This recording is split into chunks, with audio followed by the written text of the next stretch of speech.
One of the strongest memories of my mother, Josephine, was when I was 7, 8. My mother, me, my 2 aunts went to Macy's in Herald Square. There was a very large main escalator that came down that was wooden, and my mother observed a shoplifter attempting to take a knife and cut one of my aunt's pocketbooks. I remember her looking at the shoplifter and looking at me and said, "I gotta go." She was going to run and tackle the guy, and indeed she let go of my hand and ran down the wooden escalator. She then assisted the Macy's security guy who did tackle the guy, but she was right behind, ready to pounce. That's how I think of my mom, is like strong and always able to spring into action at a moment's notice. I'm Angela Macropolis. I'm an attorney, I'm a journalist, and I'm a caregiver. Not necessarily in that order on any given day.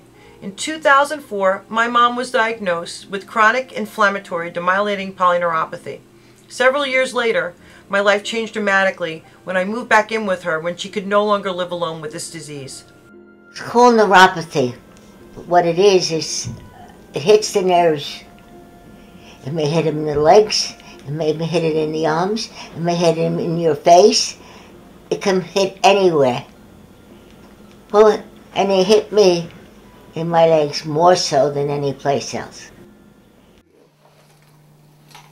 Now if you look at her feet, look at this. Lift your leg up.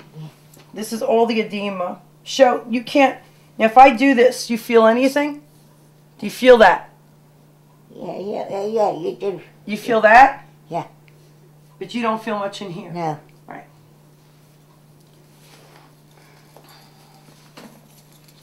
Okay, and how'd you get these, Mom? Look up.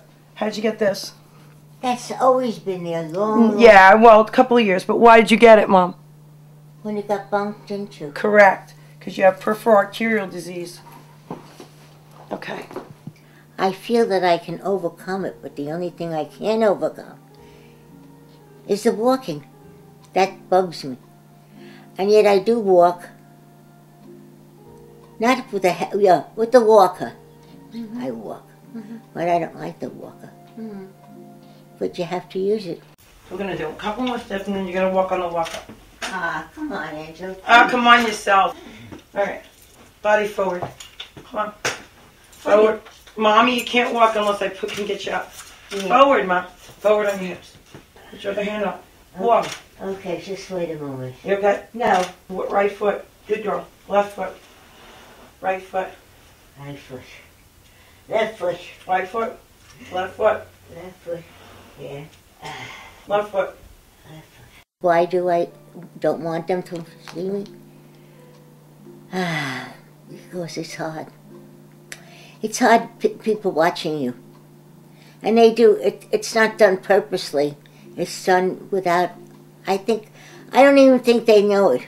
One of the things that really brings the disease home to me is the amount of materials and devices that are in my house or in my mother's house that have never been there before.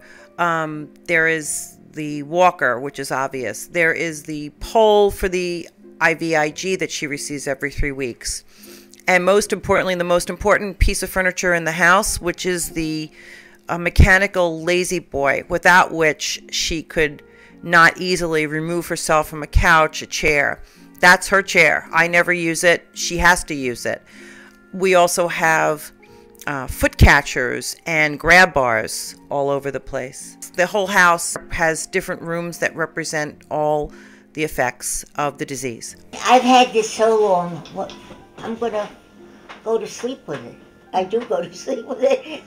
What I mean is, that'll be my whole life. What am I supposed to do? How do I do it? I just let it go. When I tell people my mom has peripheral neuropathy, most look at me as if she has a stubbed toe. When I try to explain as a caregiver this disease, it's very frustrating. And my mom would be the first to tell you that peripheral neuropathy may not be cured during her lifetime. But for the 20 million Americans, 1 in 15, that suffer pain, imbalance, or both, this video is for them. For people like Carolyn Burgess, a 61-year-old woman told by her neurologist to just go home and pray. Peripheral neuropathy is just coming out of the shadows, but greater public awareness needs to be made. Let's put our brains together to support brain research.